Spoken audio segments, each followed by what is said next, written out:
নমস্কার বন্ধুরা, আজকে আমি এই ডিম আর দুধ দিয়ে পায়েস করে দেখাবো। কড়াটা গরম হয়ে গেছে, দুধ দিয়ে দেব।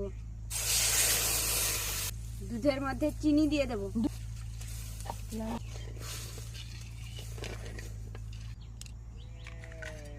এইভাবে ডিমটা ফাটিয়ে বের করে নিয়েছি, কুসুমটা আলাদা করে নেব।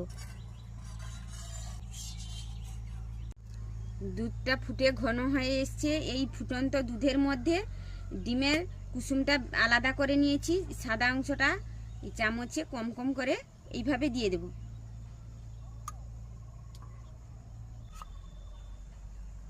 হয়ে এসছে, এলাচটা দিয়েছিলাম থেতো করে, দেখানো হয়নি, এবারে নামিয়ে নেব।